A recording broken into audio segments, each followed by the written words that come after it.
Thanks for joining me on episode 538 of the Inspired Stewardship Podcast. I'm Matt Woodrum, podcaster and father in training.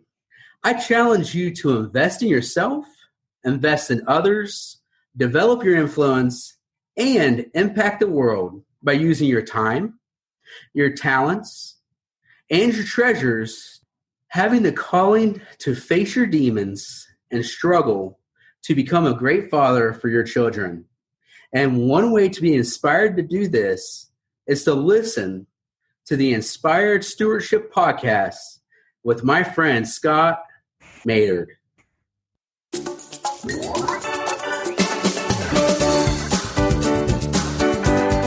Is they've got a routine, they've got a structure, they've got a set of things that they do, and they're good things, but they're not the best things. They're not the things that really move the needle for them. They're not the things that make the big changes or the big differences. This is when you spend your day working, going from little emergency to little emergency, from little task to little task. Welcome and thank you for joining us on the Inspired Stewardship Podcast. If you truly desire to become the person who God wants you to be, then you must learn to use your time, your talent, and your treasures for your true calling. In the Inspired Stewardship Podcast, you will learn to invest in yourself, invest in others, and develop your influence so that you can impact the world.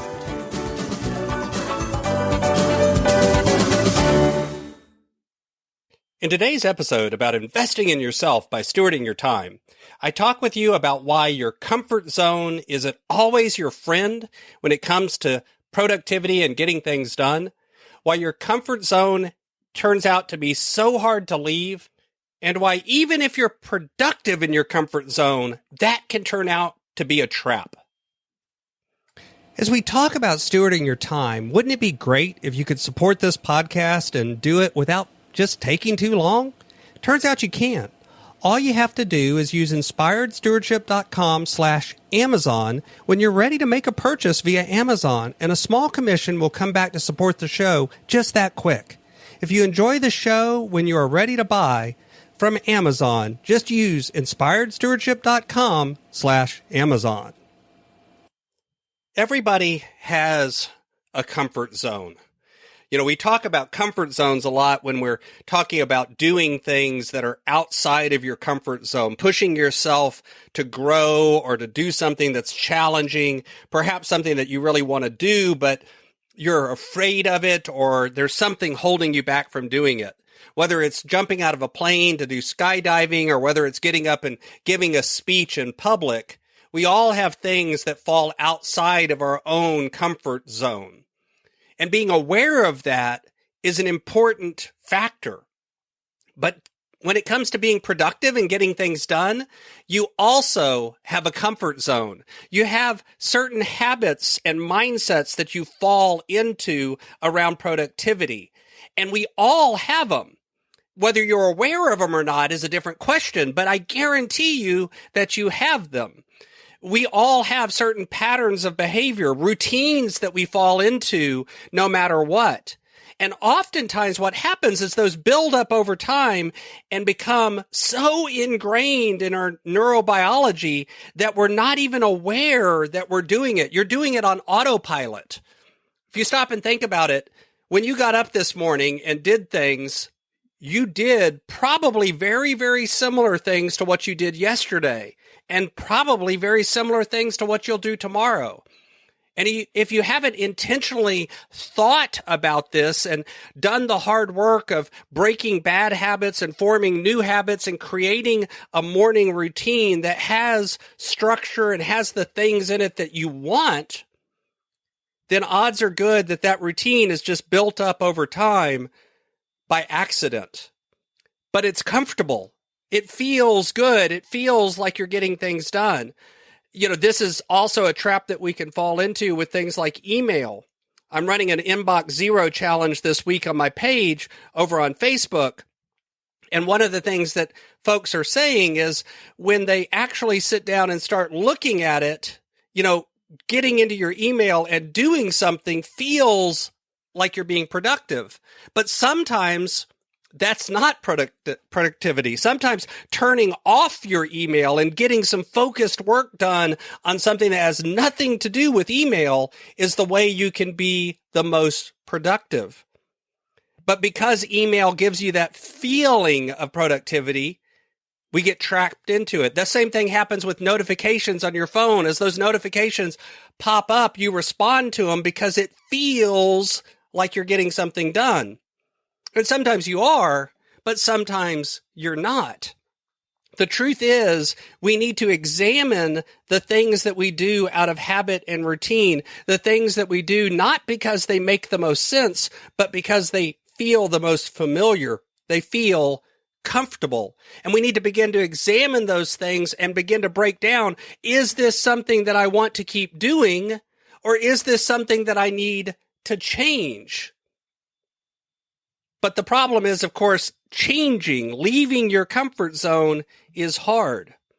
There's a couple of reasons why. First off, generally leaving your comfort zone feels vulnerable. It feels like you're exposing yourself to something that has a risk involved with it. It feels like you could be socially ostracized. You could be put out and exposed in a way that leaves you out of the in-group. It leaves you on the outside looking in. And that fear can hold us back. That's often what's happening when people have a fear of public speaking.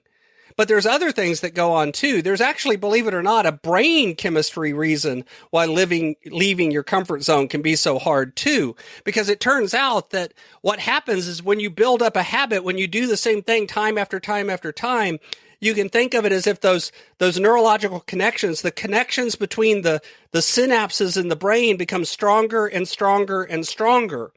In fact, they never really go away completely unless there's some sort of brain damage or disease. Instead, they can become stronger or weaker. So when you form a new habit, those old connections are still around.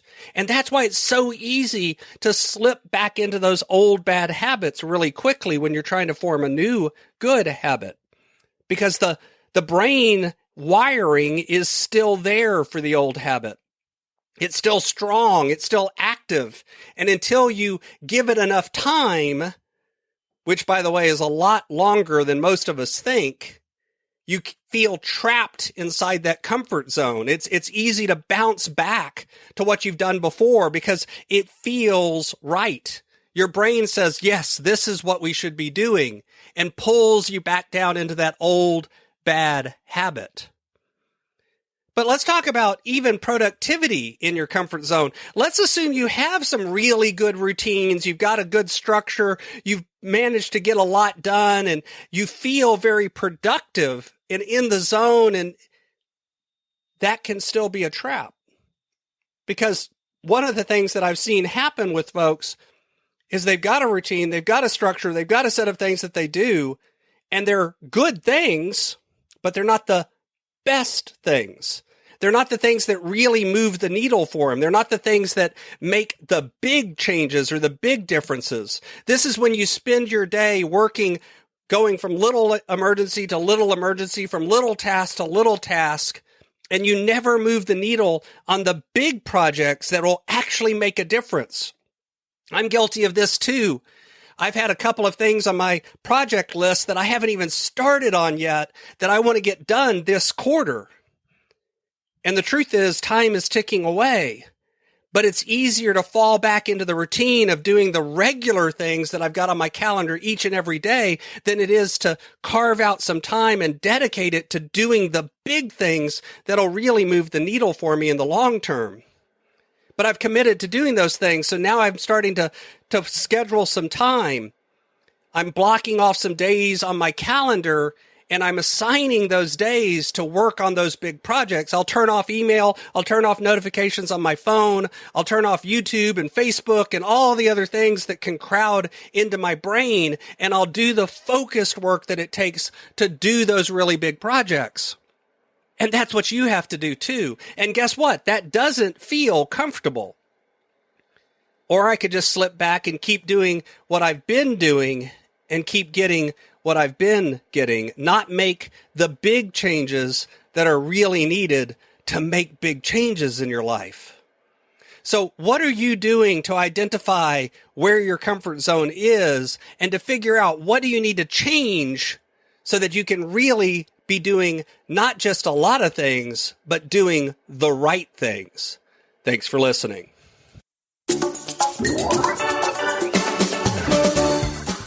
Thanks so much for listening to the Inspired Stewardship podcast. As a subscriber and listener, we challenge you to not just sit back and passively listen, but act on what you've heard and find a way to live your calling. If you like this episode on the stewardship of time, be sure to sign up for our Stewardship of Time Tips series by going to inspiredstewardship.com/time or texting 44222 time tips, and that'll get you our best tips on stewarding your time. Until next time, invest your time, your talent, and your treasures. Develop your influence and impact the world.